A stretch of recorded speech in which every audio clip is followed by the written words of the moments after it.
அனைவருக்கும் விஜய் வெங்கட்டின் அன்பான வணக்கங்கள். மிக நீண்ட நாளைக்கு பிறகு கதை சொல்லுதல் மூலமாக உங்களை சந்திக்கிறதுல எனக்கு மிகவும் மகிழ்ச்சி. ரொம்ப நாளாக சொல்லணும்னு நினச்சிட்டே இருப்பேன். அது ஏதோ ஒரு விதத்தில் எனக்கு தள்ளி போயிட்டே இருந்தது. இன்றைக்கி உங்கள் கூட நான் கதை சொல்கிறதுல எந்த கதை எடுத்திருக்கேன் அப்படின்னா, ஜெயமோகன் அவர்கள் எழுதிய அறம் என்ற சிறுகதை தான். நம்ம வாழ்க்கையில் சில மனிதர்களை நாம் சந்திக்கிறோம், சிலரை மறந்து விடுறோம். ஆனால் சில மனிதர்கள் அவர்களுடைய செயல்களால் நம் மனசில் எப்பவும் நிரந்தரமாக தங்கிடுறாங்க. அறம் அப்படின்னா என்ன? பிறருக்கு உதவுவதா, அல்லது நேர்மையாக வாழ்வதா, அல்லது எந்த சூழ்நிலையிலும் நம் மனசாட்சிக்கு உண்மையாக இருப்பதா? இந்த கேள்விகளுக்கான பதிலை ஒரு கதையின் வழியாக தான் நம்ம சிந்திக்க வைக்கிற எழுத்தாளர் ஜெயமோகன் அவர் இந்த கதையில் சொல்லியிருக்காரு. அந்த கதையை தான் இப்போ நான் உங்கள் கூட சொல்ல போகிறேன். இந்த கதையை வெறும் கதையாக கேட்காம அதில் வர்ற மனிதர்களையும் அவர்களோட எண்ணங்களையும் அவர்கள் வாழ்ந்த அறத்தையும் நம்ம வாழ்க்கையோடு ஒப்பிட்டு பார்த்தா நல்லாயிருக்கும்னு நினைக்கிறேன். வாருங்கள், அறம் அப்படின்னா என்ன அப்படின்றத இந்த கதை வழியாக நம்ம கொஞ்சம் பயணித்து பார்க்கலாமே. அறம் அப்படின்ற கதையை ஜெயமோகன் அவர்கள் எழுதியிருக்காரு. இந்த கதையை ஜெயமோகன் அவர்களே சொல்கிற மாதிரி இந்த கதை அமைப்புகள் இருக்குது. அவருடைய எக்ஸ்பீரியன்ஸை தான் இந்த கதையில் சொல்லியிருக்காரு. அப்படித்தான் இந்த கதையும் ஸ்டார்ட் ஆகுது. வாசலில் நின்றிருந்தவர் உள்ளே வாங்கோ இருக்கார் அப்படின்னு சொன்னார். அவர் யாருன்னு தெரியல. வணக்கம் என்றபடி செருப்பை கழட்டினேன். அவர் செருப்பை தன் கையில் எடுத்துக்கொண்டார். வெளியே போட்டால் நாய் தூக்கிண்டு போயிடுறது சார், உள்ளே போங்கோ. அகலமான கல்வேய்ந்த திண்ணைக்கு அப்பால் அங்கணத்தில் முன்மதிய வெயில் வெண்ணிற திரைச்சீலை தொங்கி கிடப்பது போல தெரிந்தது. பக்கவாட்டில் நீளமான திண்ணை போன்ற அறையில் தாழ்வான தூளி நாற்காலியில் பெரியவர் அமர்ந்திருந்தார். மடியில் பித்தளை வெற்றிலை செல்லத்தை வைத்துக்கொண்டு பாக்கு வெட்டியால் கொட்டை பாக்கின் தோலை சீவிக்கொண்டிருந்தார். மூக்கு கண்ணாடி கொஞ்சம் நழுவி அமர்ந்திருக்க முகத்தில் விளையாடும் குழந்தைக்குரிய கவனம். வரவேற்றவர் என் பின்னாலேயே வந்தபடி, எழுத்தாளர் ஜெயமோகன் வந்திருக்கார் என்றார். என் பெயரை அவர் பல முறை காற்று அதிர கூவ வேண்டியிருந்தது. பெரியவர் என்னை ஏறிட்டு பார்த்து வாங்கோ வாங்கோ என்றார். அவர் நாற்காலி எடுத்து போடும்படி கையை காட்டியதும் வரவேற்றவர் ஒரு தகர நாற்காலியை விரித்து அருகே போட்டார். இவர் சாமிநாதன், ரிட்டையர்டு வாத்தியார் என்றார். நான் அவரை நோக்கி இன்னொரு வணக்கம் சொன்னேன். ஜானகிராமனுக்கு ரொம்ப வேண்டியவர் என்றார் பெரியவர். உட்காருங்கோ. அவர் என்னை இன்னும் அடையாளம் காணவில்லை என சிரிப்பு தெரிவித்தது. அமர்ந்து கொண்டபோது நாற்காலி தரையின் சிமிட்டி தளத்தில் இருந்த பள்ளத்தில் ஒரு கால் சிக்கி சற்று திடுக்கிட்டது. அமர்ந்தவாறே நகர்த்தி அமர்ந்தேன். வலையோடு வேய்ந்த கூரைக்கு கீழே பரவியிருந்த மூங்கில் கழிகளில் நிறைய ஓட்டைகள். அவற்றில் ஒன்றிலிருந்து ஒரு கருவண்டு கிளம்பி தம்புரா நாதத்துடன் சுழன்றது. அவரது பாக்கு வெட்டி பல்லாண்டு கால பழக்கத்தின் சரளத்துடன் பாக்குத்தோலை நீவி விட்டு போட்டது. அவள் துணுக்குகள் போல உதிர்ந்த பாக்குத்தோலை சேர்த்து ஒரு சின்ன டப்பாவுக்குள் போட்டார். ஊரில் தான் இருக்கேலா என்று கேட்டபோது அவர் என்ன உத்தேசிக்கிறார் என்று புரிந்து கொண்டு புன்னகையுடன் நாகர்கோயிலில் தான் இருக்கேன் என்றேன். என் உதடுகளை பார்க்கிறார் என்று புரிந்ததும் சாய்வு நாற்காலி கையில் கிடைந்த தினமலரின் விளிம்பில் நாகர்கோயில் ஜெயமோகன் என எழுதினேன். சட்டென்று கண்கள் விரிந்து என் கைகளை பற்றி கொண்டார். சந்தோஷம், ரொம்ப சந்தோஷம், பெரிய கௌரவம் என்றார். எனக்கு தான் கௌரவம் என எழுதினேன். அவர் சிரித்து தலையாட்டினார். ரவி சுப்பிரமணியத்தை பார்த்தேலா? நான் பார்க்கணும் என்றேன். டே சாமிநாது, அதை எழுடா. அதைத்தாண்டா பார்க்குறான் பாரு. அவர் சொல்வதை அவரே புரிந்து கொண்டு அவரது புதிய சிறுகதை தொகுதி எடுத்து கொடுத்தார். பாவைதான் போட்டிருக்கான், நல்ல பையன். முன்னாடியே ராயல்ட்டி காசு கொடுத்துட்டான். ஏகப்பட்ட டாக்டர் செலவு. அவங்களுக்கு கொடுக்க காசு வேணுமே. நான் சிரித்து, பேசாமல் அவங்களுக்கே நேரடியாக கொடுத்துடலாம் என்றேன். அவர் வெடித்து சிரித்தார். நகைச்சுவைகளை மட்டும் காது இல்லாமல் கண்ணாலேயே புரிந்து கொள்கிறார் போல. வெற்றிலையை மெல்லும் தோறும் முகத்தில் சிரிப்பு விரிந்து வந்தது. நான், வெத்திலை ஒரு போதைதான் என்ன என்றேன். அவர் தலையாட்டி, வெத்திலையும் சுண்ணாம்பும் பாக்கும் லயிக்கணும், ராகமும் தாளமும் பாவமும் மாதிரி. அதில் கடவுளுக்குன்னு ஒரு ரோல் இருக்குது, அது வரணும், நல்ல கவிதை மாதிரி என்றேன். ஏன் நல்ல போகம் மாதிரின்னு சொல்லப்படாதோ? சொல்லுங்கோ, எனக்கு ஒன்றும் அவ்வளவு வயசாகலை என்று சிரித்தார். அதிலே மூணாவதா என்ன இருக்கு? ராகமும் தாளமும் தானே. அவர் தலையை ஆட்டி, மூணாவதா ஒன்று இருக்கு, அது இடம். அந்த காதல் கவிதையிலாவது இடத்த சொல்லாமல் இருக்காங்களா என்றார். சாமிநாதன் வெளியே சென்று தெருமுனையிலே இருந்த கடையிலிருந்து கூஜாவில் காப்பி வாங்கி வந்தார். எனக்கு ஒரு டம்ளர் ஊற்றிவிட்டு பெரியவருக்கு அரை டம்ளர் ஊற்றினார். ஆறிப்போச்சா என்றார். கொஞ்சம் என்றேன். எனக்கு ஆறிப்போய் குடித்தாதான் நல்லா இருக்கு. சூடாக குடித்தா சூடு மட்டும்தான் தெரியுது. இனிப்பும் மனமும் இல்லாமல் ஆயிடுது. பாய்ஞ்சு ஓடிட்டுருக்கிற பொண்ணை பார்த்து ரசிக்க முடியுமா? என்ன சொல்கிறேன்? நான் சிரித்து, குதிரையை ஓடுறப்ப மட்டும்தானே ரசிக்க முடியும் என்றேன். சிரித்து கொண்டு, போகட்டும், கவிதையில் மட்டும்தான் எல்லாத்துக்கும் பதில் இருக்குது. நான் சட்டப்படி காப்பி சாப்பிடப்படாது. ஆனால் ஆசை எங்கே விடுறது? அதனால் ஒரு பாதி டம்ளர் குடிச்சிக்கிறது. சாமிநாதன் பாதி பாதியாக 4-5 வாட்டி ஆயிடும் என்றார். போடா என்றார் செல்லமாக. நான் காப்பி டம்ளரை வைத்துவிட்டு, அந்த காலத்திலே ராயல்ட்டி எல்லாம் வராதோ என்றேன். ராயல்ட்டியா? அதெல்லாம் கெட்ட வார்த்தைன்னா அப்போ? நான் நீங்கள் எழுதியே வாழ்ந்தவர்னு கேட்டிருக்கேனே என்றேன். எங்கே வாழ்ந்தேன்? இருந்தேன், எழுதிட்டே இருந்தேன். வாழ்ந்ததெல்லாம் 33 வயசு வரை. அப்போல்லாம் கையில் 100 ரூபாய் இல்லாமல் வெளியே கிளம்புறதில்ல. 10 பேர் கூடவே இருப்பாங்க. எல்லாம் சங்கீதம் சாகித்யம்னு ஊறின பசங்க. ராப்பகலாக பேசுவோம், பாடுவோம். கைப்பக்கத்தில் கும்பகோணம் வெத்தலை சீவல். கூஜால எப்பவும் நல்ல டிகிரி காப்பி. பக்கோடா, முறுக்கு, சீடன்னு சம்புடத்தில் தீர தீர வச்சுட்டே இருப்பா. சாயங்காலமாக ஆத்தண்டை போவோம். மணலில் உட்காந்துட்டு பாட்டு, நடுவே இலக்கியம். என்னத்த இலக்கியம், எல்லாம் வம்பு பேச்சு தான். நிறையனா மௌனி வந்திருக்கா. அவரை வம்பு பேச இனிமே ஒரு எழுத்தாளம் பிறந்து வந்தா தான் உண்டு. என்ன சாமிநாதன், வம்புக்கு பயப்படுறதுக்கு நம்மளை மாதிரி ஒருத்தர் பிறந்து வரணுமே என்றார். பெரியவர் தொடையில் அடித்து சிரித்தார். என்னிடம் ஜானகிராமனோட லவ் அஃபேரெல்லாம் இவனுக்கு தெரியும், சொல்ல மாட்டான் என்றார். அந்த கால கும்போணம் வேற மாதிரி ஊர். சங்கீதமும் இலக்கியமும் பெருக்கெடுத்தோடின ஊர். பெரியவா பல பேர் இந்த பக்கம்தான், தெரியும்ல? நான் புன்னகை செய்தேன். கூடவே இருக்குது முடிச்சவுக்கித்தனம், மொல்லமாரித்தனம் எல்லாம். வாயில் வெத்தலையை வச்சுண்டு கோணெல்லாம் உதட்ட இழுத்துண்டு புரளி பேசினான்னு வையே, சிவபெருமான் உமையை தள்ளி வச்சிருவாருன்னா பார்த்துக்கோங்க. அவர் இன்னொரு தரம் வெற்றிலைக்கு தயாராகிறார் என தெரிந்தது. இம்முறை சீவல் பொட்டலத்தை விரித்தார். என்ன பார்க்குறேல்? இங்கெல்லாம் சீவல் தான். 4-5 வாட்டி சீவல் போட்டுண்டா ஒரு வாட்டி பழுக்காக போட்டுக்கிறது. என்ன சொல்லிட்டு இருந்தேன்? ஆற்றுல பேச்சு. ஆமாம், அப்படியே கிளம்பி வந்து ராயர் கிளப்பில் அடை இல்லாட்டி பூரி, அப்புறம் பசும்பால் காப்பி. காப்பிலாம் நடு ராத்திரியில் கூட குடிப்போம். தினம் ஏதாவது ஒரு கோயிலில் கச்சேரி இருக்கும். நாதஸ்வரம் எங்கே நின்னாலும் கேட்கும். அவுத்து விட்ட கேஸ் தான். வீட்டிலே 4-5 தறி ஓடிட்டு இருந்தது. சரிகை, வடக்கே நாக்பூர்லேருந்து சரிகை வரும். நல்ல நயம் சரிகை. அதெல்லாம் மற்றவங்களுக்கு நெய்ய தெரியாது. நாங்கள் நெஞ்சா சரிகையில் மகாலட்சுமி பூத்து வருவா. பாக்கை வாயில் அதக்கியபடி பேசாமல் இருந்தார். பெருமூச்சுடன், எல்லாம் போச்சு, வடக்கே மெஷின் வந்துடுத்து, சரிகையிலேயே டூப்ளிகேட்டு. நயம் சரிகைனா தங்கமும் வெள்ளியுமா பட்டு நூலில் சேர்த்து செய்கிறது. இப்போ எல்லாமே இமிட்டேஷன் தானே. பந்தல் சரிகிற மாதிரி 2 வருஷத்தில் எல்லாம் விழுந்துட்டுது. கடனை எல்லாம் அடைச்சிட்டு பார்த்தா கையிலே காசு இல்லை. 4 பிள்ளைங்க வேற ஒரு தொழில் தெரியாது. வேற எந்த மனுஷாலையும் தெரியாது. நடுத்தெருன்னு சொல்லலாம். என்னடா? ஆமண்ணா என்றார் சாமிநாதன். இந்த தாயல் இல்லைன்னா அன்னைக்கு பட்டினிலேயே செத்துருப்போம். எனக்கு தெரியாமல் அரிசியோ கோதுமையோ கொண்டு வந்து போட்டுட்டு போவான் படவா. இந்த நாய்க்கு ஏகப்பட்ட கடன் வச்சிருக்கேன். சரி, அடுத்த ஜென்மம்னு இருக்கும்ல. இவன் தொழுவத்தில் நல்ல மயில காளையாக பிறந்து கழுத்தொடிய இவன் போகிற வண்டி இழுத்துருவோம். என்னடா என்றார் பெரியவர். சாமிநாதன் வேறு பக்கம் திரும்பியிருந்தார். அவரது கழுத்தில் குரல் வலை ஏறி இறங்கியது. அழப்போகிறார் என்று பட்டது. அப்போதான் எழுத ஆரம்பிச்சுது. எல்லாம் எழுத்துதானே.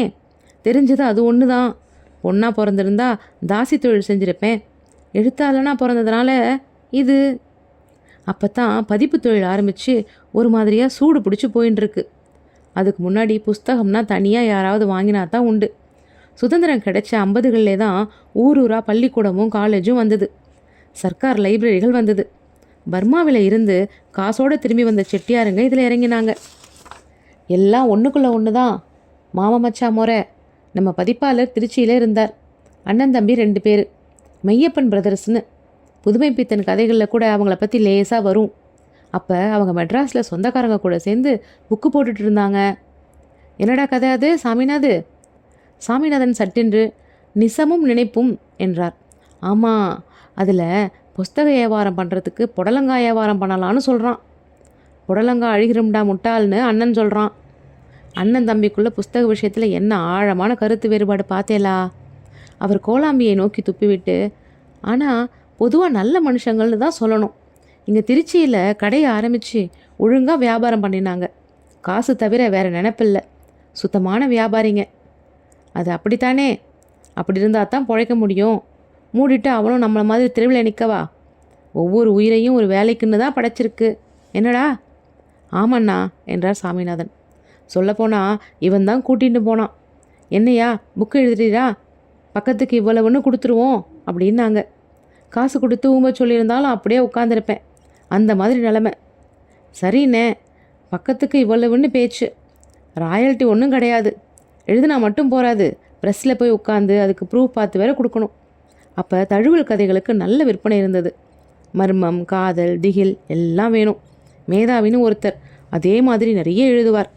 ஓய், மேதாவி மாதிரி எழுதுவீரானார் பெரிய செட்டியார். நானே மேதாவி தானே அப்படின்னு சொன்னேன். அவருக்கு ஒன்றும் புரியலை. ஆனால் எழுத்தாளன்னா கிறுக்குன்னு ஒரு மாதிரி புரிஞ்சுண்டா ஆத்மா. நீங்கள் எழுதின பல நாவல்கள் நான் சின்ன வயசில் படிச்சிருக்கேன். லண்டனுக்கு ஒருத்தன் பாரிஸ்டருக்கு படிக்க போகிறான். அங்கே ரொம்ப அழகான ஒரு இளைஞனும் ரொம்ப குரூபியான இன்னொரு இளைஞனும் எப்பவும் சேர்ந்தே இருக்காங்க. அவர் அலட்சியமாக எதையாவது வாசித்து அப்படியே திருப்பி தட்டுறது தான். என்ன பெருசா, மாதத்துக்கு 2 நாவல் எழுதிடுவேன். 2ஆ? பின்ன சில சமயம் 3, 4 கூட எழுதியிருக்கேன். என்ன கொடுப்பாங்க? பக்க கணக்குன்னு உண்டுன்னு பேச்சு. ஆனால் நடைமுறையில் அவங்களுக்கு தோணுனதை கொடுப்பாங்க. 10 ரூபா முதல் 30 வரை. அதுவும் சேர்ந்தாப்பில் கிடைக்காது. போய் கேட்டால் 1 ரூபா 8 அணான்னு கொடுத்துட்டு பேரேட்டிலே பற்று வச்சுப்பாங்க. 8 அணாவுக்கு பற்று எழுதுறத புதுமை பித்தனே எழுதியிருக்கார் கதையில். நான் அதிர்ந்து 30 ரூபான்னா மொத்த நாவலுக்கும் அவ்வளவுதானா? ஆமாயா, அதுக்கு மேலே நமக்கு ரைட் இல்லை. எழுதி கையெழுத்து போட்டு கொடுத்துடணும் என்றார். இப்போ நீங்கள் சொன்ன அந்த நாவலுக்கு 20 ரூபா. அது அப்போ கூட ரொம்ப குறைவு தானே? ஆமாம், அப்போ ஒரு பியூனுக்கே மாதம் 100 ரூபா சம்பளம் இருக்கும். நான் மாதம் 30 ரூபாவுக்கே தவுலடி படுவேன். சரி, எழுதியிருக்கே என்று நெற்றியில் கோடி எடுத்து காட்டினார். அந்த புத்தகம்லாம் இப்போவும் மார்க்கெட்டில் இருக்கே என்றேன். 35 வருஷமாக எப்போவும் மார்க்கெட்லேயே இருக்குது. 20 பதிப்பு தாண்டி இருக்கும். உங்களுக்கு 1 பைசா தரலையா? சாமிநாதன் சிரித்து, நல்ல கதை, இவருக்கு சோறு போட்டு வளர்த்தேன்னு சொல்லிட்டு இருக்காரு என்றார். பின்னர், ஒரு பெரிய கதை இருக்கே அண்ணா, சொல்லுங்கோ என்றார். அது எதுக்கு என்றார் பெரியவர். இதோ பாருங்கண்ணா, இவர் இந்த கால ரைட்டர், தெரிஞ்சுக்கட்டுமே. இப்போ என்ன சொல்லுங்கோ. பெரியவர் இன்னொரு முறை வெற்றிலை போட ஆரம்பித்தார். கைகள் நடுங்கியதில் பாக்கை சீவ முடியவில்லை. கொட்டைப்பாக்கு கை நழுவி உருண்டு அங்கணத்தில் விழுந்தது.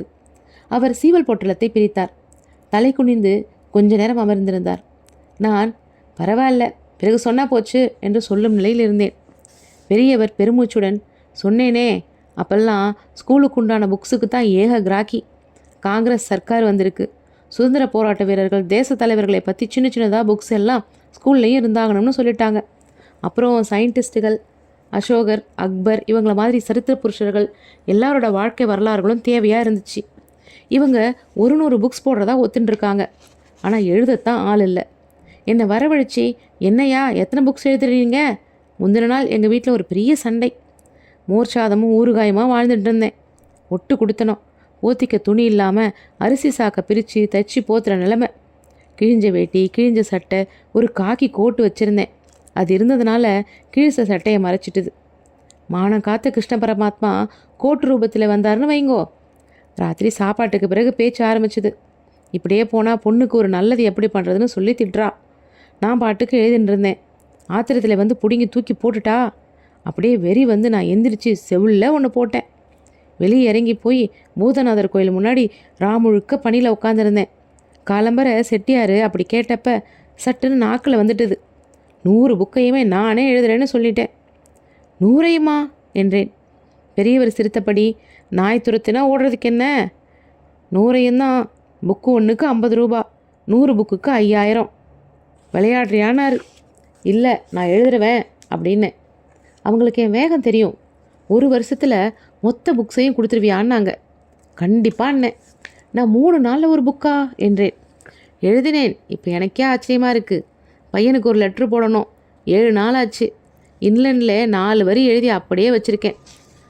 ஆனால் அப்போ சாமி வந்தவ மாதிரி எழுதினேன். முழுக்க உட்காந்து எழுதுவேன். ஒரு நாளில் 100 பக்கம் வர கூட எழுதியிருக்கேன். கை சலிச்சு ஓஞ்சிரும். காலம்பரை பார்த்தா புறங்கை வீங்கி மெதுவடை மாதிரி இருக்கும். அப்போ நான் சொல்லி என் பொண்ணும் பையனும் எழுதுவாங்க. 3 நாளைக்கு ஒரு புக்கு வீதம் கொண்டு வந்து கொடுப்பேன். காலையில் ப்ரெஸ்ஸுக்கு போய் ப்ரூஃப் பார்த்துட்டு மத்தியானம் ப்ரெஸ்லேயே ஒரு தூக்கம். நேராக நடந்து லைப்ரரி போய் அடுத்த புக்குக்கு உண்டான மூல புத்தகத்தை எடுத்துகிட்டு வீட்டுக்கு போனால் ஒரு காப்பியை சாப்பிட்டுட்டு எழுத உட்காந்துருவேன். படிக்கிறதும் எழுதுறதும் எல்லாம் ஒரே சமயம் நடந்துகிட்ருக்கும். சில சமயம் விடிஞ்சாதான் எந்திரிக்கிறது. சொல்கிறதுக்கு என்ன, 1 வருஷத்தில் முடிச்சு கொடுத்துட்டேன்னு வைங்க. கடைசி புக்கு வந்தப்போ முதல் புக்கு 3000 எடிஷன் விற்றுட்டுருக்கு. நான் அந்த புக்ஸ் எல்லாத்தையுமே நான் தான் வச்சுருந்தேன். நான் வாசிச்சிருந்தேன். இப்போ கூட புதுசாக போட்டிருக்காங்க என்றேன். ஆமாம், வந்துட்டே தான் இருக்குது என்று சிரித்தார். எப்படியோ ஒரு ஆசானா நாம் நம்மால் முடிஞ்சதை பிள்ளைகளுக்கு பண்ணியிருக்கோம். பெருமூச்சுடன், ஆனால் நான் கதை எழுதுறதை விட்டுட்டேன். இலக்கியமெல்லாம் எங்கேயோ போயாச்சு. ஒருத்தரையும் பார்க்குறதில்ல. சில சமயம் கரிச்சாங்குஞ்சு ரோட்டில் பார்த்தா, டேய் தாயோலி நில்லுடா பழி எம்பார். தூரம்னா வேலை கிடக்கு சுவாமின்னு போயிடுவேன். பக்கம்னா அப்படியே சட்டையை பிடிச்சிடுவார். பச்சை பச்சையாக ஏதாவது வைவார். அவருக்கு என்ன, ஆனா ஆவணான்னு கத்தினா மாதம் சம்பளம் வீட்டுக்கு வந்துடுது. இலக்கியம் பேசலாம், நமக்கு எல்லாமே போச்சே. 2 நாவல் 4-5 கதை தேரும். அதை எவனா வாசிக்கணும். வாசிப்பான். சாமிநாதன் அதான் புதுமை பித்தன்னு சொன்னானே என்றார். மனப்பாடம் ஒப்பிப்பது போல, இருள் இருந்தால்தானே ஒளி, ஒளி வராமல் போய்விடுமா, அதுவரை காக்க வேண்டியதுதான். பெரியவர் புன்னகை பூத்தார். அத்தனை துயரம் நிறைந்த புன்னகையை சமீபத்தில் நான் கண்டதில்லை. சாமிநாதன், எத்தனை காலமோ ஒளி வரும்போது நாம் இருக்க வேண்டும் என்ற அவசியம் உண்டா என்று முடித்தார். அது புதுமை பித்தனின் கதை என்று நினைத்தேன். சொல்லுங்கோ, மெயின் பாயிண்ட்டுக்கு வரலையே என்றார் சாமிநாதன். எதுக்குடா அதெல்லாம், போனோம் சிதையில் எறிகிறப்ப எல்லாம் தான் சேர்த்து எறியறது. காமம், குரோதம், மோகம் எல்லாமே. லைஃப்பில் இதுக்கெல்லாம் ஒரு அர்த்தமும் இல்லைடா. சாமிநாதன், இல்லைண்ணா, அவர் தெரிஞ்சுக்கணும் என்றார். பெரியவர் என்னை பார்த்து சிரித்து, இவர் வேற மாதிரி ஆள். இவருக்கு கதவெல்லாம் தானாக திறக்கும், இல்லைனா மனுஷன் உடைச்சிருவார். சில ஜாதகம் அப்படி என்றார். மீண்டும் கொஞ்ச நேரம் அமைதி. அப்பப்போ வாங்கினது போக மிச்ச பணத்தை அவங்கக்கிட்டேயே வச்சுருந்தேன். நம்ம கைக்கு வந்தால் தரித்திரலட்சுமிக்கு பூசை நைவேத்தியம்னு பண்ணவே சரியாக போயிடும். வாங்கினது போக 3000 ரூபாய் செட்டியார் கையில் இருந்தது. அதை நம்பி நான் பொண்ணுக்கு கல்யாணம் வச்சுட்டேன். கையில் தாம்பூலத்தோடு போய் செட்டியார் முன்னாடி நின்னேன். இந்த மாதிரி மங்களம் இருக்கும்னு சொல்லி பணத்தை கேட்டேன். 3000மா? என்னையா உளறீர்? புக் எழுதுறதுக்கு 3000மா அப்படின்னு சொல்கிறார். நான் விளையாடுறான்னு தான் ஆரம்பத்தில் நினச்சேன். கொஞ்சம் போனப்போ தான் புரிஞ்சுது, நிஜமாக தான் சொல்கிறார். அது வரைக்கும் 5-10ன்னு தான் அவர் கொடுத்துருக்கார். 3000 தூக்கி ஒரு எழுத்தாளனுக்கு கொடுக்கறத நினச்சே பார்க்க முடியலை. 100 புக்கு விற்றுருக்காரே என்றேன். ஆமாம், அதில் வந்த லாபத்தில் கடையை டபுள் ட்ரிபிளாக வளர்ந்துச்சு. திருச்சியில் மச்சி வீடு கட்டியாச்சு, ஊரில் நிலபலம் வாங்கி போட்டாச்சு. ஆனால் அதெல்லாம் கண்ணுக்கு படாதே. எனக்கு ₹1,00,000 கடன் இருக்கேங்கிறார். வியாபாரத்தை விரிவு பண்ண வாங்கின கடன். கருப்பட்டி சிப்பல் மாதிரி விதவிதமாக புக்கு அச்சு போட்டு குடோன் பூரா கட்டுக்கட்டாக அடுக்கி வச்சிருக்கார். எல்லாம் பணம். ஆனால் வியாபாரத்தில் எப்போவும் முதல் கடனாகத்தானே இருக்கும். அவருக்கு அதான் கண்ணில் படுது. அந்த பணத்தை வச்சு சம்பாதிக்கிறது படலை. 3000மா பேசவே படாது. 700னா தர்றேங்கிறார். சாமி, வயிற்றில் அடிக்காதீங்கன்னு கெஞ்சினேன். சட்டுன்னு கண்ணில் தண்ணி கொட்ட ஆரம்பிச்சிட்டுது. என் பொண்ணு வாழ்க்கையை கெடுக்காதீங்க முதலாளின்னு சொல்லி மேஜை கடையில் குனிஞ்சு கெட்டி காலை பிடிச்சிட்டேன். காலை உதிரிட்டு எந்திரிச்சு காட்டு கத்தலாக கத்துனாரு. என்னையா, என்னை ஏமாலின்னு நினச்சீரா? காலை பிடிச்சா காசை கொடுத்துருவேனா? 4 8 உழைச்சி சேர்த்த காசையா? நீ என்னையா எழுதுன?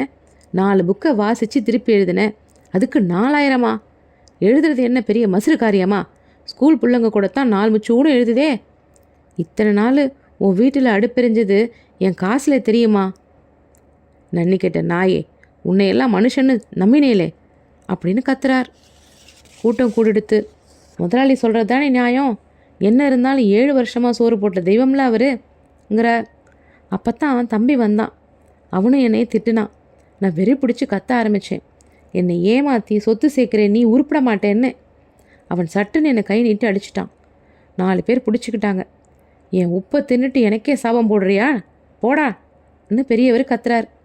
நான் தெருவில் நின்னேன். ஒன்றும் ஓடலை. சாயங்கால நேரம், வேறு எங்கே போகிறதுன்னு தெரியல. வீட்டுக்கு எப்படி போகிறது, எல்லா ஏற்பாடும் நடந்துகிட்ருக்கு. காசு வேணும், நகை புடவை எடுக்கணும், பந்தலுக்கும் சாப்பாட்டுக்கும் அட்வான்ஸ் கொடுக்கணும். அங்கேயே நின்னேன். இருட்டுனதும் மறுபடி முதலாளி காலில் விழுந்து அழுதேன். போடா போடான்னு பிடிச்சி வெளியே தள்ளிட்டாங்க. 8 மணிக்கு கடையை பூட்டிட்டாங்க. ராத்திரி முழுக்க அங்கேயே நின்னேன். எப்படி நின்னேன், எதுக்கு நின்னேன் ஒன்றும் தெரியலை. காதில் மொயின்னு ஒரு சவுண்டு வருது. பின்னாடி அந்த சத்தம் பெரிய சிக்கலாச்சுன்னு வைங்க. சத்தங்கள் வாசிச்சிருப்பீங்க. நான் ஆமாம் என்றேன். அவர் கொஞ்ச நேரம் ஒன்றுமே சொல்லவில்லை. அந்த அமைதி கருங்கல் போல எடையுள்ளதாக தோன்றியது. பின்பு பெருமூச்சுடன் மேலும் சொன்னார். காலையில் கடை திறக்க அவர் வர்றப்ப நான் திண்ணையில் உட்காந்துருந்தேன். அவரை பார்த்ததும் என் கண்ணில் இருந்து கண்ணீராக கொட்டுது. கையை மட்டும்தான் குப்ப முடிஞ்சுது. ஒரு சொல் வெளியே வரல. தொண்டைக்குழியில் மணல் அடைச்சிக்கிட்டது மாதிரி இருந்தது. அவர் என்னை கொஞ்ச நேரம் பார்த்தார். பீயை பார்க்குற மாதிரி ஒரு பார்வை. கடையை திறந்து உள்ளே போனார். கல்லாவிலே கொஞ்ச நேரம் உட்காந்துருந்தார். சட்டுன்னு என்ன தோணுச்சோ வெளியே வந்து, தாலி, டேய் நீ சோத்த திங்கிறியா பீய திங்கிறியாடா, மனுஷனாயா நீ, ஒத்த தகப்பனுக்கு பிறந்தவனாடான்னு வைய ஆரம்பித்தார். தெரியுமே, அவங்க வந்தாங்கன்னா தோல் உறிஞ்சு போயிடும். நான் கண்ணீரோட எனக்கு கதி இல்லை. நான் போய் சாகத்தான் வேணும்னே. போய் சாவிடா நாயே, இந்தா விஷத்தை வாங்கன்னு ₹1 மூஞ்சில் விட்டெறிஞ்சார். கொஞ்ச நேரம் பிரம்ம பிடிச்சாப்பில் உட்காந்துருந்தேன். என்னமோ ஒரு நினப்பு வந்து நேராக விறுவிறுன்னு நடந்தேன். செட்டியார் வீட்டுக்கு போயிட்டேன். காலம்பர 10 மணி இருக்கும். பெரியாச்சு, அதான் பெரியவரோட சம்சார திண்ணையில் உட்காந்து யாரோ பக்கத்து வீட்டு குழந்தைக்கு இட்லி ஊட்டிகிட்டு இருந்தாங்க. நேராக போய் கை கூப்பிட்டு நின்னேன். என்ன புலவரே என்ன சொன்னான். அவளுக்கு பெருசாக ஒன்றும் தெரியாது, எழுத்து கூட்ட தெரியும், அவ்வளவுதான். நான் கை கூப்பிட்டு இந்த மாதிரின்னு சொன்னேன். அவகிட்ட சொல்லி செட்டியார்கிட்ட சொல்ல வைக்கணும்னு தான் போனேன். ஆனால் சொல்ல சொல்ல எங்கேருந்தோ ஒரு வேகம் வந்துச்சு. உடம்பே தீயா எறிகிற மாதிரி, கை கால்லாம் அப்படியே தழலாம் நெளியிற மாதிரி. நான் சரஸ்வதி கடாட்சம் உள்ளவள்னு சொன்னப்ப அப்படியே சன்னதம் வந்துடுது. என் குரல் மேலே போயிடுது. அதுக்கு மேலே நான் செஞ்சதெல்லாம் எப்படி செஞ்சேன்னு இன்றைக்கும் எனக்கு ஆச்சரியம்தான். என் வயிற்றில் அடித்தா நீயும் உன் பிள்ளை குட்டிகளும் வாழ்ந்துருமா, வாழ்ந்தா சரஸ்வதி தேவடியான்னு அர்த்தம்னு சொல்லிட்டே சட்டுன்னு பேனாவை எடுத்து ஒரு எண்பாவை எழுதி அவள் தட்டில் இருந்த இட்லி எடுத்து பூசி அவள் வீட்டு கதவில் ஒட்டிட்டு வந்துட்டேன். வர வர வேகம் குறைஞ்சது. நடக்க முடியாமல் ஆச்சு.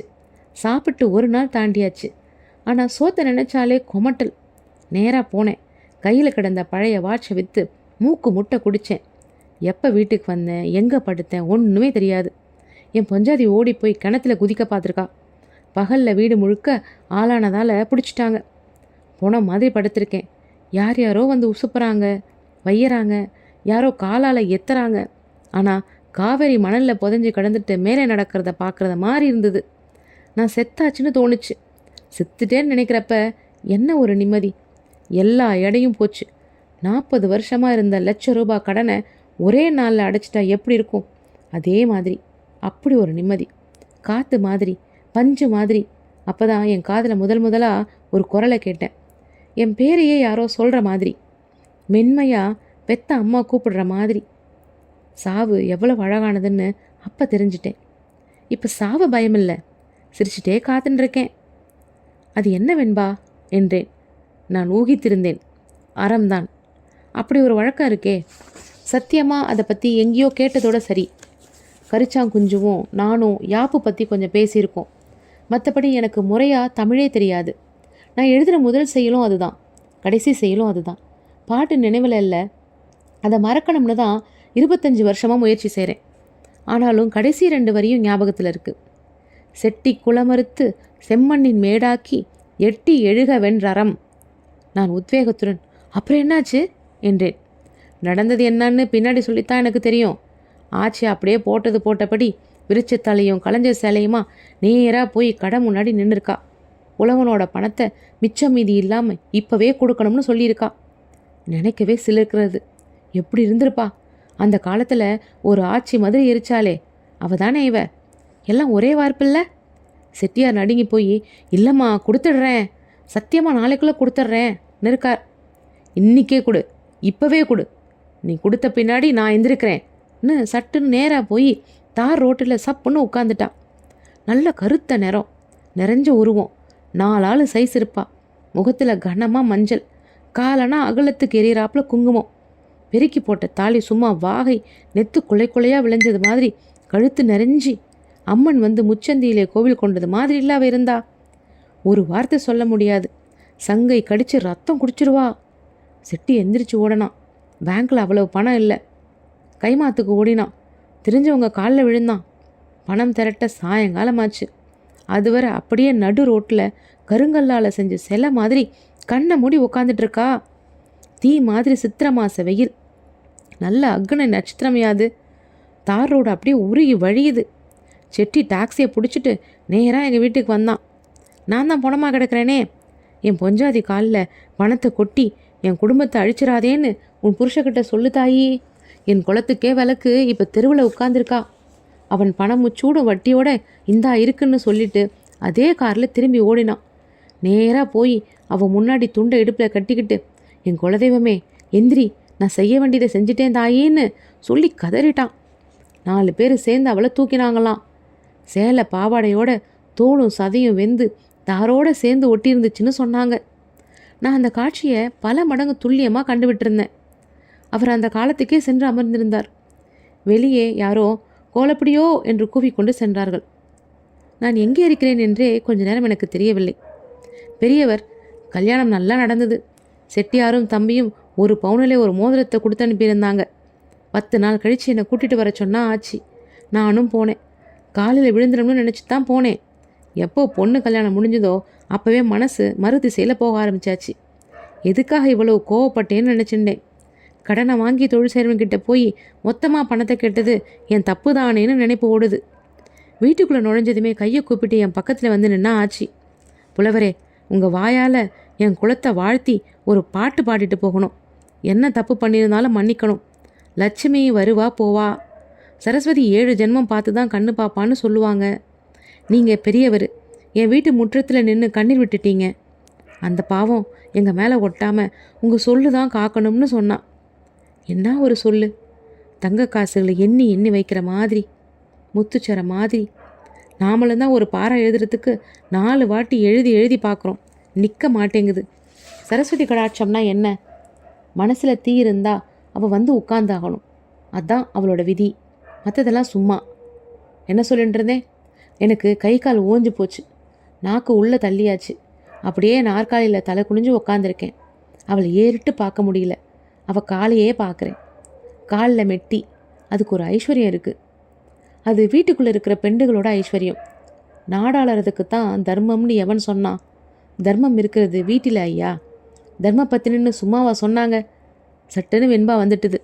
சட சடன்னு பேப்பரை எடுத்து 8 பாட்டு எழுதிட்டேன். அதை ஆச்சி கையில் கொடுத்தேன். 2 கையால் வாங்கி கண்ணில் ஒத்திக்கிட்டா. என்ன ஆச்சரியம்னா, அந்த வெண்பாவில் முதல் 2 வரி மட்டும்தான் ஞாபகம் இருக்குது. மெட்டி ஒளி சிதற மெய்யெல்லாம் பொன்விரிய செட்டி குலவிளக்கு செய்த தவம், அவ்வளவுதான். மிச்ச வரியை பல வாட்டி ஞாபகப்படுத்தி பார்த்துருக்கேன். சரி, அவ்வளவுதான் நாம் செஞ்சது. மிச்சம் சரஸ்வதி விளையாட்டுன்னு நினச்சிக்கிட்டேன். உள்ளே உட்கார வச்சு பட்டுப்பாய் விரித்து அவளே முன்னால் நின்று வெள்ளித்தட்டில் சாப்பாடு போட்டா. ஒரு சின்ன தாம்பாளத்தில் பொன் நாணயம் 3 வச்சு கூட 500 ரூபாய் பணமும் வச்சு கொடுத்தா. புள்ளங்களை கூப்பிட்டு ஆசீர்வாதம் வாங்கிக்க சொன்னான். அன்னைக்கு படி இறங்கினவன். அதுக்கு முன்னாடி இருந்த நான் இல்லை, செத்து பொழைச்சேன். அப்போ தெரிஞ்சது சொல்லுன்னா என்னான்னு. அது அர்ஜுனன் வில்லு. எடுக்கிறப்ப 1, தொடுக்கிறப்ப 100, படுறப்ப 1000. என்னடா சாமிநாது, அறம்னு சும்மாவா சொன்னாங்க என்றார் அவர். அறம் கூற்று ஆகும்னுல்ல இளங்கோவும் சொல்கிறான். பெரியவர் சாமிநாதனை புதிய ஒருவரை பார்ப்பது போல பார்த்தார். பின்பு தனக்குள் சொல்வது போல, ஆமாம், அறம்தான். ஆனால் அது அவகிட்டல இருந்தது என்றார். இந்த கதை முடிஞ்சிட்டது. ஆனால் அறம் அப்படின்னா என்ன அப்படின்ற கேள்வி நம்மக்கிட்ட தொடர்ந்து இருக்கட்டும்.